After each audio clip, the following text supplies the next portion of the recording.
안녕하세요. 5년초 4학년 친구들. 우리가 알아보는 지역의 역사 재미있나요? 역사라고 하는 것이 사실은 그렇게 쉬운 내용은 아닙니다. 왜냐하면 우리가 알아야 될 내용도 너무나도 많고, 그리고 우리가 그 과거에 살았던 것이 아니기 때문에 시대적 상황을 이해하는 것이 쉽지가 않아요. 그래서 아마 그렇게 여러분들이 이해하는 데는 쉽지만은 않을 것입니다. 그럼에도 불구하고 과거는 미래를 살아가는 데 있어서 우리들에게 굉장히 큰 도움을 주기 때문에 우리는 과거를 꼭 알아야 합니다. 이번 시간에는 우리 지역의 역사적 인물을 조사하는 계획을 한번 세워보도록 할 거예요. 사회책은 76쪽부터 79쪽, 그리고 인천의 생활은 60쪽부터 63쪽입니다. 자, 여러분들 우리나라 위인 하면 누가 떠오르나요? 한국을 빛낸 100명의 위인들이라고 하는 노래도 있죠. 100명보다 훨씬 더 많은 사람들이 우리나라의 위인들로 있습니다. 선생님은 우리나라의 대표적인 위인하면 세종대왕, 이순신, 유관순, 이황, 김구, 장보고, 을지문덕, 서희, 최무선, 문익점, 또 누가 있나요? 장영실, 김홍도, 미술가는 김홍도, 신윤복, 정약용, 김정희, 김정호, 방정환, 안익태, 우장춘, 장기려 박사님, 개인적으로 선생님은 장기려 박사님을 굉장히 좋아합니다. 안중근, 안창호 등등등등, 정말로 그 우리나라를 빛낸 위인들이 너무나도 많이 있죠. 그런데 우리는 왜 이렇게 위인들에 대해서 알아야 될까요? 왜 우리는 위인들에 대해서 알아야 될까요? 여러 가지 이유가 있을 것입니다. 우선 지금 우리가 이러한 시대를 살아가는 데 있어서 이러한 분들이 계시지 않았다면 지금 이런 삶을 살지 못하고 있겠죠. 대표적으로 세종대왕님이 계시지 않았다. 우리가 한글을 썼을까요? 한글을 못 쓰고 아직까지도 한자를 썼겠죠. 그죠? 그 외에도 여러 우리 위인들이 그 삶 속에서 그런 놀라운 일들을 하지 않았다면 지금의 대한민국은 없었을 것입니다. 또 우리나라가 위기에 처했을 때 다시 한번 또 위기에 처하게 된다면 우리 선조들이, 우리 위인들이 그 어려움을 극복했다는 것을 우리가 알고 있다면 우리도 그 어려움을 극복해 나갈 수 있지 않을까요? 그렇기 때문에 우리는 위인들의 삶에 대해서 알고 있으면 도움이 될 것입니다. 자, 이번 시간에는요, 우리 지역의 역사적 인물을 조사하는 계획을 한번 세워보도록 할 거예요. 우리나라는 우리나라를 빛낸 위인들이 정말로 많은데 우리나라를 빛낸 우리 지역에서 우리나라를 빛낸 또는 우리 지역을 빛낸 역사적 인물은 누가 있는가 한번 조사하는 계획을 선생님하고 세워보도록 하겠습니다. 교과서를 먼저 보도록 하죠. 우리 지역의 역사적 인물을 조사하는 계획을 세워봅시다. 부산광역시에 사는 지윤이와 민재는 학교 근처에 있는 동래읍성으로 현장 체험학습을 다녀왔습니다. 동래읍성 북문에는 부산에서 태어난 과학자 장영실의 업적을 기리는 장영실 과학동산이 있었습니다. 문화관광 해설사께서는 장영실이 만든 발명품을 소개하면서 장영실이 어떤 사람인지 설명해 주셨습니다. 여러분들 장영실 잘 알고 있죠?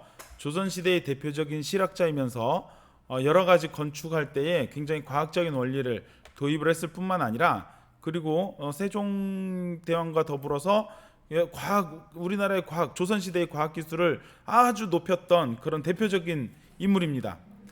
자, 지금 이 사진은요, 장영실 과학동산에서 학생들이 현장 체험학습을 하는 모습입니다.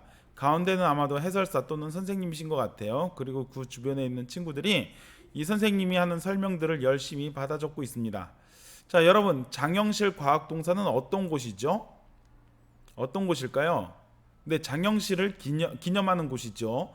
장영실이 이룩한 놀라운 업적들을 기념하는 곳일 겁니다. 장영실 과학동산이 인천이나 서울이 아니라 부산광역시에 만든 이유는 왜 부산광역시에 만들었을까요? 이 장영실 과학동산을? 그것은 바로 부산광역시를 빛낸 인물이기 때문이죠. 여러분 지금 여기 이 사진에서 보이는 거 이건 뭔가요? 이거. 네, 해시계라고 알려져 있죠. 앙부일구라고 합니다. 앙부일구는 가마솥 모양의 해시계라는 뜻인데요. 반구형이기 때문에 정확하게 날짜와 시를 표시를 할 수가 있습니다. 굉장히 과학적이에요. 해시계는 우리나라뿐만 아니라 서양에서도 존재를 했습니다. 중국이나 서양에서도 존재를 했는데 서양에서 존재한 해시계는 이렇게 오목한 것이 아니라 평평해요. 그러다 보니까 시간이 약간 오차가 생깁니다. 또 여름에는 낮이 길고 겨울에는 낮이 짧죠. 그런 것에 대해서 정확하게 맞춰주지를 못하는데 우리나라는 아주 정확하게 이것을 맞춰줍니다. 굉장히 과학적인 유물이라고 할 수 있죠. 장영실 과학동산에 다녀온 지훈이와 민재는 장영실이 우리 지역의 역사적 인물이라는 것이 자랑스러웠습니다. 자랑스러웠대요. 그래서 장영실을 소개하는 자료를 만들기로 했습니다. 지훈이네 모둠과 민재네 모둠 친구들은 자유롭게 이야기한 내용을 바탕으로 주제망을 구성을 했습니다. 주제망을 만들었대요. 어떻게 만들었는지 한번 볼까요? 먼저 조사를 하기 전에 장영실의 주제망을 한번 만들어 봤대요. 장영실을 가운데다 두고 관련된 것들을 쭉 한번 써본 거죠. 발명품, 앙부일구, 자경루, 간의를 만들었다. 앙부일구는 방금 전에 선생님이 설명을 했죠. 자경루는 뭐죠? 자경루는 스스로 때리는 누다. 이게 뭐냐? 여기에다 물을 넣어서요. 어느 정도 이게 차게 되면은 구슬이 굴러 내리면서 인형이 종을 땡땡 쳐요. 그래서 지금이 몇 시입니다. 이렇게 알려주는 그런 기계 장치가 되겠습니다. 아니 해시계가 있는데 왜 물시계를 또 만들었을까요? 그렇죠. 해시계는 앙부일구와 같은 해시계는 해가 있을 때에만 시간을 알 수가 있어요. 시간을 짐작을 할 수가 있죠. 밤이라든지 흐린 날씨라든지 이런 해가 보이지 않을 때에는 시간을 알 수가 없습니다. 그래서 자경루 물시계를 만들어서 언제든지 시간을 알 수 있도록 만든 거죠. 간이는 별자리를 관측하는 천문 기구였습니다. 별이 어떻게 움직이는지에 대해서 연구를 할 수 있도록 만든 하나의 측정 도구죠.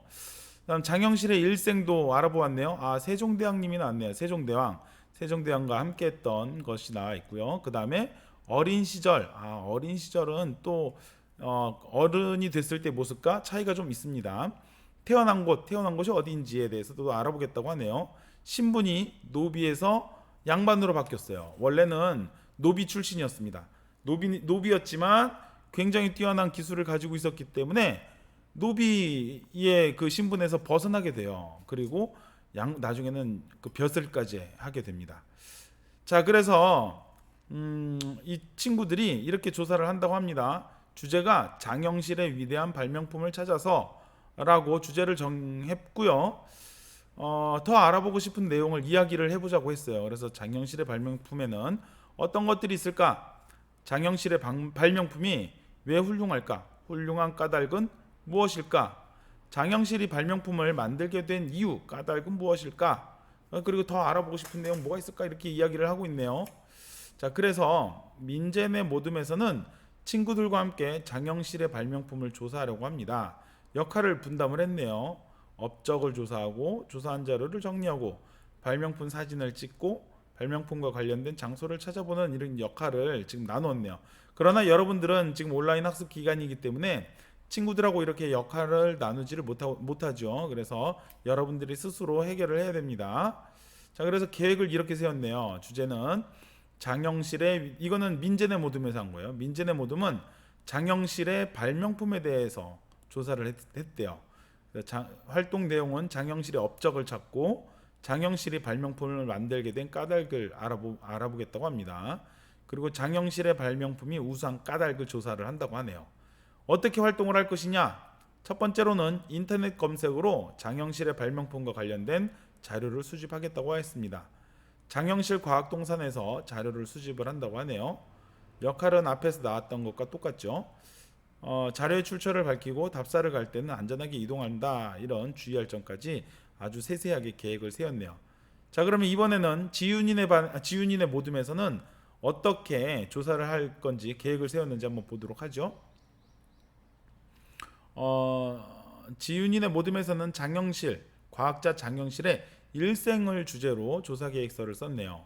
장영실의 일생은 어떠한가에 대해서 조사를 해보고 다음으로 장영실의 일생의 훌륭한 까닭에 대해서 알아보았네요.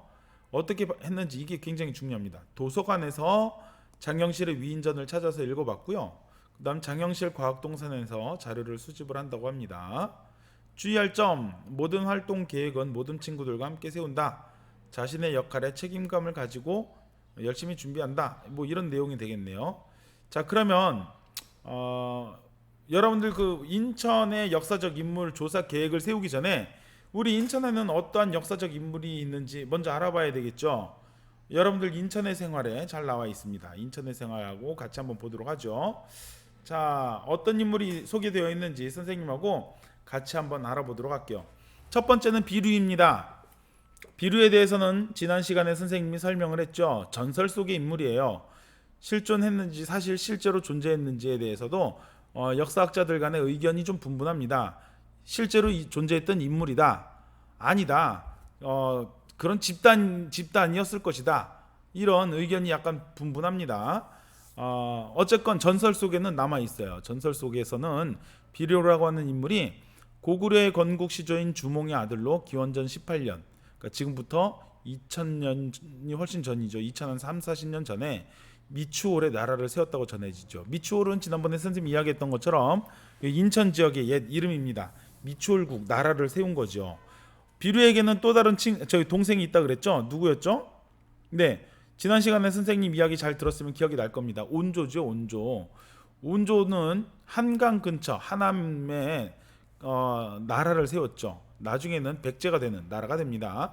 안타깝게도 비류가 세웠던 미추홀국은 이 바닷가 옆이어서 이게 뭐 농사가 잘 안 됐어요. 그래서 그 백성들이 굉장히 힘들어했다고 합니다.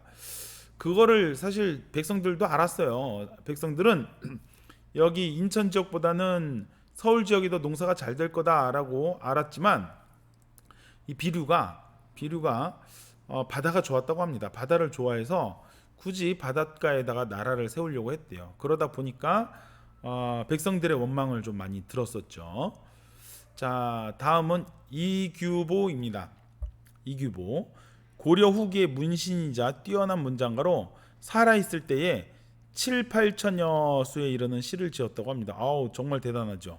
여러분, 시 하나 짓는 것도 사실 쉽지는 않습니다. 그런데 살아있는 동안 7,000개가 넘는 시를 지었다고 하니까 정말로 대단하죠. 뭐 시만 지었던 것은 아닙니다. 26살이 되던 해에 동명왕편이라고 하는 역사책을 또 만들었어요. 이 굉장히 뛰어난 글 솜씨를 가지고 있었다는 거죠. 자, 그다음 어제연 장군입니다. 조선 후기의 무장으로 병인양요와 신미양요 때 강화도 광성보를 수비한 명장입니다. 1866년도에 그 프랑스 함대가 강화도로 침략을 했을 때에도요. 그 프랑스 군대와 맞서 싸웠고요. 그다음 미군이 우리나라에 들어왔을 때 강화도를 침략을 했을 때에도 미군과 맞싸웠습니다. 대단하죠. 정말 대단합니다. 목숨 걸고 싸웠어요. 그냥 싸운 것이 아니라 진짜 목숨 걸고 싸웠습니다. 안타깝게도 전투에서는 승리를 하지 못했습니다. 근데 승리를 하지 못할 수밖에 없었습니다. 왜냐하면 당시에 우리 조선 후기는 미국과는 무기 자체가 사실 게임이 되지 않을 정도였어요. 그럼에도 불구하고 아주 치열했던 전투에서 끝까지 최선을 다해서 강화도를 지키려고 했던 그런 장군입니다. 얼마나 대단했냐면요. 어제현 장군님이 사실 전사했어요. 그 미군의 병사의 칼에 찔려서 돌아가셨는데 끝까지 최선을 다하는 그 모습에 이 미군의 장교와 병사들도 감동을 받았다고 합니다. 그래서 보통 적군의 장수가 전사를 했을 때에는 그 시신을 아주 그냥 훼손을 시키는데 감동을 받아서 이 어제현 장군과 또 어제현 장군의 동생도 있었는데 그 두 장군을 따로 이렇게 무덤을 만들어서 기렸다고 합니다. 감동적이었던 거죠. 자, 그 다음에 유경근은 독립운동가입니다. 강화도 출신인데요. 평생 동안 조국의 독립을 위해서 그 평생을 바쳤다고 합니다. 1919년 3월 1일 어떤 일이 우리나라에 있었죠? 네, 3.1운동이 있었죠. 3.1운동. 그러나 강화도에서는 3월 1일에 있지는 않았습니다. 왜냐면 그 당시는 지금처럼 TV라든지 라디오라든지 이런 게 없었기 때문에 사람들을 통해서 이게 전달이 되었기 때문에 3월 1일에 강화도에선 3.1 운동이 일어나지는 않았고요. 3월 한 18일 정도에 강화도에서 만세 운동이 일어났습니다. 이때 이 유경건 선생님께서 그 만세 운동을 이렇게 주도를 했죠. 이 일제시대 때는요, 일제시대 때는 우리나라의 성을 일본식으로 바꾸라고 했어요. 이걸 창씨 개명이라고 합니다. 일본식으로 다 바꾸라고 했는데 이 유경건 선생님은 끝까지 창씨 개명을 하지 않았어요. 그러면은 일본 사람들이 굉장히 괴롭혔거든요. 일본 사람들이 괴롭혔음에도 불구하고 끝까지 나의 성을 일본식으로 바꾸지 않겠다 해서 바꾸지 않았습니다. 뿐만 아니라 유경건 선생님의 집, 그리고 유경건 선생님이 그 세운 학교가 있어요. 여기도 나오죠. 광창학교라고 학교를 세웠는데, 보통 우리 학교도 마찬가지지만 창문이나 문이 어느 쪽을 향하고 있죠? 남쪽을 향하고 있죠. 이게 일반적입니다. 남쪽을 향해야, 창문이나 문이 남쪽을 향해야 햇볕이 들어오기 때문에 따뜻해요. 여름철에는 시원하고 겨울철에는 따뜻합니다. 이것이 아주 그냥 정석이에요, 정석. 그런데 유경건 선생님은 남쪽을 바라보게 되는 것은, 남쪽을 향하면 일본을 향하는 것이다 라고 해서 집의 문도, 그리고 이 유경건 선생님이 만든 학교의 문도 남쪽을 향하지 않았다고 해요. 그러니까 굉장히 사실은 좀 춥죠. 겨울철에 굉장히 춥습니다. 혹시 여러분들 저쪽 동편의 교실에 한번 써본 적 있나요? 선생님이 2017년과 18년도에는 저쪽 동편에 있는 교실을 썼었는데요. 굉장히 추웠어요. 창문이 동쪽을 향하는 것이 아니라, 남쪽을 향하는 것이 아니라 동쪽을 향했는데 그때도 굉장히 좀 추웠습니다. 그런데도 불구하고 이 유경건 선생님은 남쪽을, 일본 쪽을 향하고 싶지 않다고 해서 창문이나 문을 남쪽으로 향하지 않았다고 해요. 대단한 절개죠. 다음은 심혁성입니다. 심혁성도 역시 독립운동가입니다. 지금의 계산동이죠. 계양구 쪽에서 3.1 만세운동을 주도했어요. 이때 3월 24일 정도에 그 시장에서 3.1 만세운동을 했는데, 이 주도하다가 일본군 경찰들에게 잡혔습니다. 이 만세 시위를 하다가 잡혔어요. 그래서 굉장히 많은 고문도 당했다고 합니다. 1년이 넘는 기간 동안 일본군 순사 경찰로부터 아주 모진 고문을 당했다고 합니다. 너무나도 안타까워요. 자, 그다음 박두성입니다. 박두성. 인천 강화군 교동 출신으로 시각장애인을 위해 우리나라의 최초로 한글 점자 훈맹정음을 만들어 시각장애인들의 세종대왕이라고 불립니다. 여러분, 시각장애인들이 책을 어떻게 읽는지 알고 있나요? 손가락으로 읽습니다. 손가락으로. 이게 점자라 그래서 이렇게 올록볼록한 점으로 되어 있는 것으로 글자를 인식을 해서 그걸로 글을 읽습니다. 그 체계를 만드신 분이 바로 박두성 선생님이세요. 정말 대단하신 분이죠. 강화군 출신이시고요. 여기 나와 있는 것처럼 시각장애인들의 세종대왕이래요. 별명이 시각장애인들의 세종대왕. 얼마나 시각장애인들을 위해서 많은 일들을 했을까, 이 별명을 통해서도 우리는 알 수가 있죠. 자, 그 다음에 장면. 초대 미국 대사를 거쳐 1951년 부통령에 당선되었고 제2공화국의 국무총리를 하였습니다 라고 했는데, 여러분이 이렇게 읽으면 뭐 어떤 내용인지 잘 모를 겁니다. 여러분, 이 초대 미국 대사, 이때가 언제였냐면요, 우리나라가 한국전쟁 당시였습니다. 우리나라가 북한과 전쟁을 하고 있던 당시였어요. 이 당시에 미국의 대사였습니다. 대사라고 하는 것은 다른 나라에 가서 그 나라의 외교를 수행하는 그런 사람이죠. 공무원이죠. 이때 미국 대사를 하고 있었는데, 미국 대사를 하면서 미국으로부터 우리나라에 전쟁 협조하는데 아주 큰 영향력을 끼쳤다고 해요. 여러분도 그 한국 전쟁 당시에 미국이 우리나라를 도와준 것 알고 있죠? 그런데 그냥 한국이란 나라가 전쟁 났으니까 우리가 도와줘야지, 미국이 그렇게 생각하겠습니까? 그렇지 않습니다.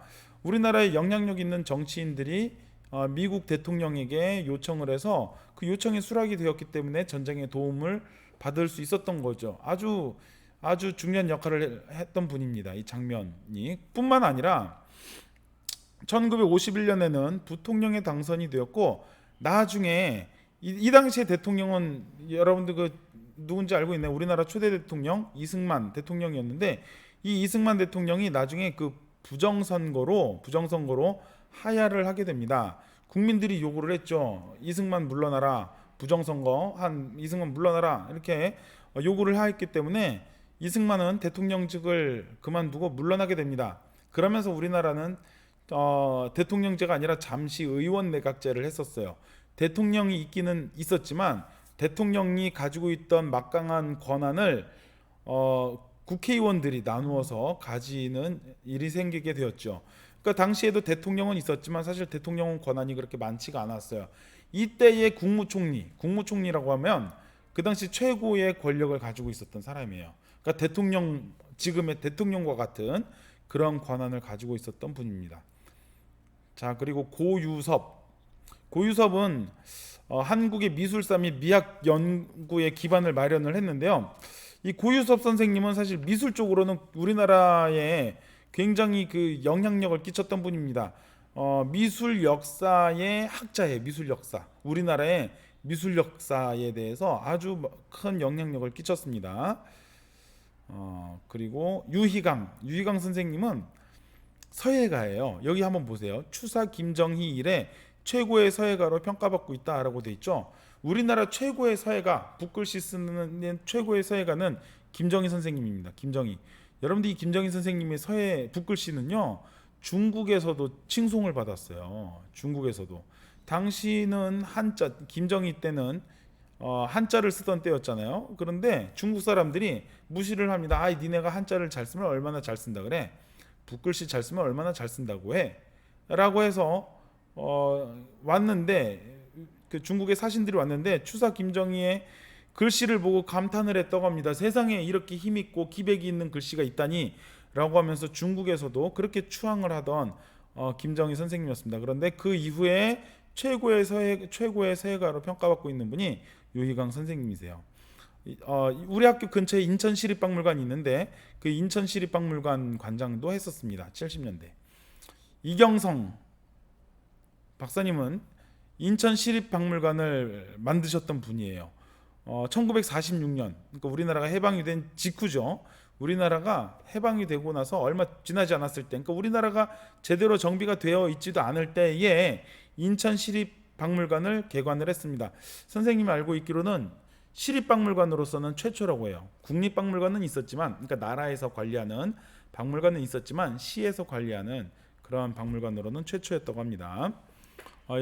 그래서 그 인천 지역에 흩어진 문화 유적을 조사하고 복원하기 위해서 끊임없이 노력했다고 합니다. 여러분들 우리 학교 근처에 인천시립박물관이 있는데 지금은 코로나 때문에 좀 가기 어렵지만 나중에 기회가 된다면 한번 방문을 해보세요. 굉장히 많은 자료들이 있습니다. 여러분들 그 교과서나 책에서만 보았던 선사시대의 유적들도 그곳에 남아 있어요. 뭐 그 예전에 그 청동기 시대 때 사람들이 썼던 그 그릇 있죠. 그릇이나 접시나 뭐 칼촉 이런 것들도 다 있습니다. 한번 가서 보세요. 자, 그러면 이제 그 조사를 하기 위해서 계획을 한번 세워볼 건데 먼저 어떤 인물에 대해서 조사할 건지 먼저 정해야겠죠. 정한 뒤에 그 다음에 그 주제망을 한번 만들어 보는 겁니다. 박두성 했더니 업적 그리고 일생 장소 이렇게 한번 조사를 그 망을 구성을 할 수가 있는데 업적 한번 볼까요? 업적에서는 한글 점자의 날, 박두성과 관련이 있죠. 점자의 날이 있네요. 그 다음에 시각장애인 교육, 우리나라에 앞이 보이지 않는 시각장애인을 위해서 교육을 했구나라는 것을 알 수가 있고요. 그리고 점자 교과서도 만들었고 훈맹정음이라고 하는 별명도 그 훈맹정음도 만들었죠. 앞이 보이지 않는 사람들을 위한 점자책을 만든 겁니다. 송암 호가 송암이에요. 송암. 그래서 송암의 뜻이 무엇인가? 그리고 재생원 맹아부, 신교육, 태어난 날과 장소에 대해서도 조사하겠다라고 계획을 세웠네요. 가보고 싶은 곳입니다. 점자도서관, 박두성 기념관, 서울 맹학교, 추모비 이렇게 이제 주제망을 구성을 하는 겁니다. 여러분들도 그 조사하고 싶은 인물, 인천의 인물 아까 선생님이 여러 명 이야기를 했잖아요. 그 중에 한 명을 선택을 해서 여러분들이 한번 주제망을 구성을 해볼 건데 근데 선생님이 해보니까 주제망은 이렇게 좀 연결을 해야 되잖아요. 이렇게 연결시키는 것이 사실 쉽지는 않습니다. 그래서 양식을 조금 바꿨어요. 여러분들 그 선생님이 학습지를 올려놓을 건데요. 학습지에 전체 보기를 누르면 파일이 두 개가 나옵니다. 하나는 한글 문서고요. 하나는 PDF예요. 한글 문서가 열리지 않는 친구들은 PDF 문서를 열면 되겠습니다. 둘 중에 어느 거든 상관이 없어요. 둘 다 똑같이 생겼습니다. 둘 중에 하나를 출력을 해서 거기에 여러분들이 한번 학습지를 써보면 되겠어요. 자, 역사적 인물 조사 계획하기 학습지를 보면 이렇게 되어 있습니다. 먼저 반 번호 이름을 쓰고요. 여러분들이 조사하고 싶은 역사적 인물의 이름과 그 인물을 선택한 이유 두 가지를 쓰면 됩니다. 난 누구를 조사할 것인데 선택을 한 이유는 이러이러합니다. 그리고 그 밑에 보면 이게 구름이 하나 있을 거예요. 이 구름의 가운데에는 여러분들이 그 역사적인 인물에 대해서 조사하고 싶은 인물의 이름을 쓰는 겁니다. 가운데에는 선생님은 어제연에 대해서 한번 소개를 해줄게요. 어제연 장군이었죠. 자, 이렇게 가운데다가 이름을 쓰고요. 그 바깥에는 관련된 내용들을 여러분들이 생각나는 대로 쭉쭉쭉쭉 씁니다. 쭉쭉쭉 써서 다음 시간에는 여러분들이 체계적으로 조사를 하면 되겠어요. 자, 어제연 하면은 선생님은 미군과의 전투가 떠오릅니다. 병인양요와 신미양요. 이거는 미군과의 전투는 아닌데 프랑스와의 전투죠. 병인양요와 신미양요가 있고요. 그 다음에 손돌먹 포격 사건이 있습니다. 그 강화도에 가면요, 손돌목이라고 하는 곳이 있어요. 물이 이렇게 빠져나가는 곳인데 좀 폭이 좁아요. 폭이 좁다 보니까 굉장히 물살이 빠릅니다. 근데 거기에서 막 그 미군하고 그 대포를 가지고 전투를 했던 겁니다. 고향은 이천이었대요. 경기도 이천이 고향이었지만 강화도에서 장렬하게 전사를 합니다. 강화도에서 전사를 했고요. 어제연 장군하면 대표적인 것이 수작이라고 있습니다. 그 어제연 장군의 배에 이렇게 꽂혀 있었던 커다란 깃발인데 거기에 이제 그 숫자가 써져 있었죠. 그래서 수작인데 이게 좀 안타까운 역사예요. 이 어제연 장군이 아까 앞에서 선생님이 설명을 했지만 전사를 하십니다. 전사를 하고 굉장히 중요한 유물 중에 하나인 이 수작이 그 깃발이죠. 깃발. 굉장히 커다란 깃발이에요. 어제연 장군님이 타고 있던 배의 깃발을 미군이 가져갑니다. 얘네들이 전투에서 이겼기 때문에 가져가는 거예요. 가져가서 얘네들이 보관을 하고 있다가 2007년도에 우리나라에서 우리나라도 이제 그 전쟁박물관을 개관을 했으니 거기다가 좀 전시를 하려고 하니까 좀 빌려주세요라고 해서 미국으로부터 빌려옵니다. 그래서 원래는 10년 동안 빌렸어요. 미국에서 10년만 빌려주겠다고 하고 빌려왔습니다. 2007년이었으니까 몇 년의 종료죠? 2017년까지만 빌리는 거죠. 그래서 2018년도에 원래 반납을 해야 되는 거예요. 2018년도에 그거를 반납해야 되는데 아직까지 반납을 안 하고 있습니다. 반납을 안 하고 있어요. 그래서 지금 전쟁박물관에 가면 아직 소장하고 있어요. 좀 선생님 알아보니까 2014년도에 갱신을 했다고 해요. 그래서 원래 2018년도에 줘야 되지만 2014년도에 다시 계약서를 다시 썼나 봐요. 그래서 2020년까지는 우리나라에서 전시를 할 수 있다라고 했습니다. 그래서 여러분들 그 전쟁박물관에 가면요, 볼 수가 있어요. 그 수작이가 볼 수 있지만 이거는 사실 진품은 아니고 복제품입니다. 바깥에 전시되어 있는 것은 복제품이고 진품은 따로 보관을 하고 있어요. 강화도의 전쟁박물관 가면은 여러분 볼 수 있습니다. 한번 나중에 시간 되는 사람은 한번 꼭 가보세요. 동생이 있는데요. 이 동생 같은 경우도 어제연 장군과 같이 전쟁에 참여를 했었습니다. 원래는 전쟁에 참여를 하지 않아도 돼요. 그런데 형님이 가니 나도 가겠다라고 했어요. 근데 형이 오지 말라 그랬습니다. 너까지 죽으면 어머니를 보살필 사람이 없으니 너는 어머니를 보살펴라 라고 하고 절대 오지 말라고 했는데 동생이 완강하게 거부를 했어요. 그래서 참여를 했는데 두 분 다 전사를 하셨습니다. 안타깝게도. 자, 그래서 요렇게 그 학습지에는 이런 식으로 쓰면 돼요. 자, 맨 처음에 학습지를 보면 역사적 인물과 그 인물을 선택한 이유를 쓰고요. 그 다음에 어떤 인물에 대해서 조사할 것인지 이름과 관련된 내용들을 쭉 한번 써봅니다. 정리를 해보세요. 이거는 여러분들이 사진을 찍어서 올릴 필요는 없습니다. 올릴 필요는 없고 이 정리가 잘 되어 있어야 나중에 다음 시간에 여러분들이 역사적 인물을 조사할 때에 도움이 될 거예요. 다음 시간에는 우리 지역의 역사적 인물을 조사를 한번 해보도록 하겠습니다.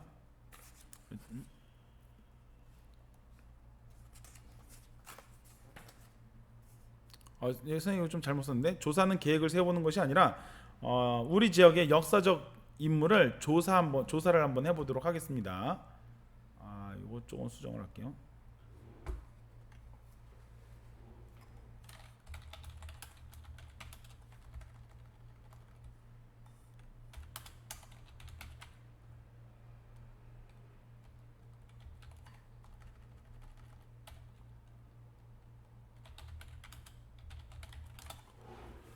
우리 지역의 역사적 인물을